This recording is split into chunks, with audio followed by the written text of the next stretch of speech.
श्री शिवाय नमस्तुभ्यम। आप सभी को मौनी अमावस्या की हार्दिक शुभकामनाएं। माघ अमावस्या पर मौन साधना करना काफी लाभदायक माना जाता है, इसलिए इसे मौनी अमावस्या कहा जाता है। मौनी अमावस्या माघ मास की अमावस्या को कहा जाता है। इस साल मौनी अमावस्या बुधवार 29 जनवरी 2025 को मनाई जाएगी। ऐसे में चलिए आइए जानते हैं कि किस तरह से ही मौनी अमावस्या के पुण्य का लाभ उठा सकें। मौनी अमावस्या पर तीर्थ में स्नान करने का काफ़ी महत्व है, और यदि आप तीर्थ में ना ही जा सकते तो घर पे ही मौन स्नान करना काफ़ी महत्वपूर्ण माना गया है। सनातन धर्म में गंगा को सर्वाधिक पवित्र नदी माना गया है। साथ ही यह भी माना गया है कि मौनी अमावस्या के दिन गंगा का जल अमृत के समान होता है। इस दिन गंगा में स्नान मात्र से साधक को सभी पापों से मुक्ति मिलती है और मृत्यु के बाद साधक जन्म मरण के बंधन से मुक्त होकर मोक्ष की प्राप्ति करता है।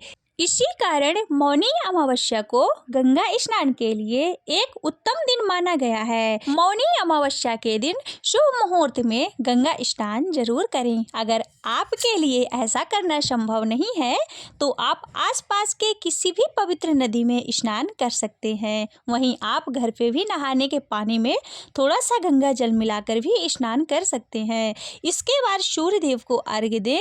अब बाद में भगवान श्री हरि विष्णु और महादेव की विधिवत पूजा और अर्चना करें। साथ ही इस दिन इन निम्न मंत्रों का जप भी आप कर सकते हैं। मौनी अमावस्या के दिन भगवान श्री हरि विष्णु और महादेव की पूजा करना बहुत ही लाभदायक होता है। शिव जी के मंत्र हैं ओम नमः शिवाय, ओम महादेवाय विद्महे रुद्र मूर्तये धीमहि तन्नः शिवः प्रचोदयात्। ओम त्र्यंबकं यजामहे सुगंधिं पुष्टिवर्धनम् उर्वारुकमिव बन्धनात् मृत्योर्मोक्षीयमामृतात्। श्री हरि विष्णु के मंत्र हैं ओम नमो भगवते वासुदेवाय, ओम नमो नारायण, ओम नारायणाय विद्महे वासुदेवाय धीमहि तन्नो विष्णु प्रचोदयात्। शांताकारं भुजगशयनं पद्मनाभं सुरेशं विश्वाधारं गगनसदृशं मेघवर्णं शुभांगं लक्ष्मीकान्तं कमलनयनं योगिर्भिर्ध्यानेन गम्यं वन्दे विष्णु भवभयहरणं सर्वलोकैकनाथं। इन निम्न मंत्रों का आप जप कर सकते हैं। आप अपनी श्रद्धा अनुसार जप अवश्य करें। माघ मास के कृष्ण पक्ष की अमावस्या को मौनी अमावस्या या फिर माघ अमावस्या के रूप में मनाई जाती है। इस दिन मौन व्रत रहकर स्नान करना चाहिए। इस दिन पवित्र नदियों में स्नान आदि कर पूरे दिन मौन रहकर उपवास करते हैं। इस दिन भगवान विष्णु के साथ पीपल के पेड़ की पूजा की जाती है। धार्मिक मान्यताओं के अनुसार माघ अमावस्या के दिन संगम तट पर गंगा या देवी देवताओं का वास होता है। इस समय प्रयागराज में महाकुंभ भी चल रहा है। मौनी अमावस्या पर महाकुंभ में अमृत स्नान भी होगा। धार्मिक मान्यताओं के अनुसार महाकुंभ के अमृत स्नान के समय में गंगा और अन्य पवित्र नदियों में स्नान करना बेहद शुभ माना जाता है। जो व्यक्ति इस समय गंगा स्नान या अन्य पवित्र नदियों में स्नान करता है उसे मोक्ष की प्राप्ति होती है। महाकुंभ के दौरान अमृत स्नान करने से सभी प्रकार के पापों से मुक्ति मिलती है और घर में सुख और शांति का वास होता है। मौनी अमावस्या की तिथि का प्रारंभ 28 जनवरी 2025 को शाम के 7:35 पर प्रारंभ होगा और अमावस्या तिथि की समाप्ति 29 जनवरी 2025 को शाम 6:05 पर होगा। स्नान दान का समय मौनी अमावस्या के दिन सूर्योदय से पहले मौन धारण कर स्नान करना अत्यधिक शुभ माना जाता है। इस वर्ष स्नान का शुभ मुहूर्त 29 जनवरी को ब्रह्मा मुहूर्त से शुरू होगा, जो कि पूरा दिन रहेगा।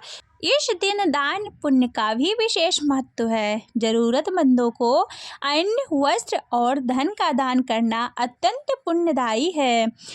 पंचांग के अनुसार 29 जनवरी को ब्रह्मा मुहूर्त सुबह 5:25 से 6:19 मिनट तक रहेगा। जो व्यक्ति इस मुहूर्त में स्नान नहीं कर सकते वह 29 जनवरी को सूर्यास्त तक स्नान दान कर सकते हैं। मौनी अमावस्या पर मौन रहना आत्म संयम का प्रतीक है। यह दिन ऋषि मुनियों और तपस्वियों की तपस्या और साधना की स्मृति को समर्पित है।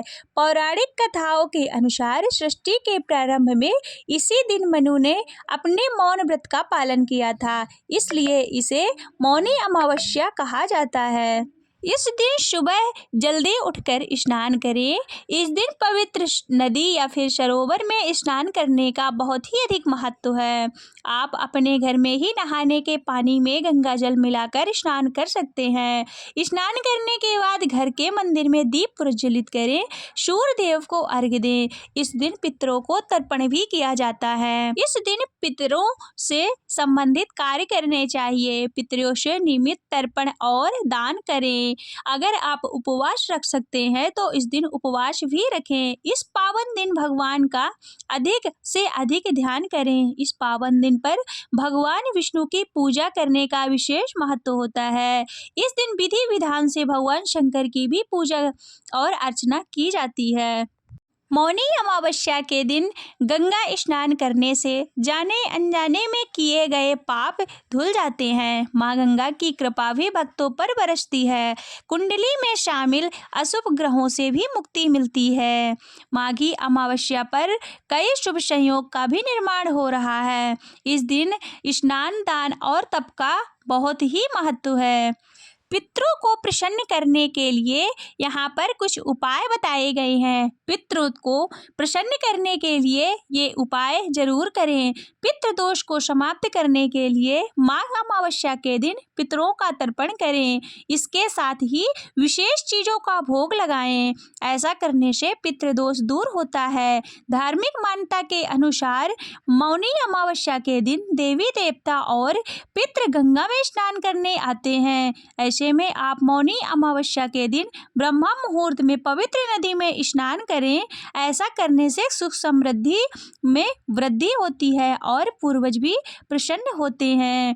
मौनी अमावस्या के दिन किसी पवित्र नदी में स्नान जरूर करना चाहिए। अमावस्या के दिन भगवान विष्णु और लक्ष्मी जी और माँ गंगा की पूजा अवश्य करनी चाहिए। इस दिन आप गंगा मैया को दीपदान भी कर सकते हैं। मौनी अमावस्या के दिन मौन व्रत या उपवास जरूर रखें। मौनी अमावस्या के दिन शाम को तुलसी के पास घी का दीपक जरूर जलाएं। मौनी अमावस्या के दिन अन्न धन वस्त्र आदि का दान जरूर करें। मौनी अमावस्या के दिन सूर्य देव को जल अवश्य दें। मौनी अमावस्या पर ओम पितृ देवता व्यय नमः का मंत्र का 11 बार जप अवश्य करना चाहिए।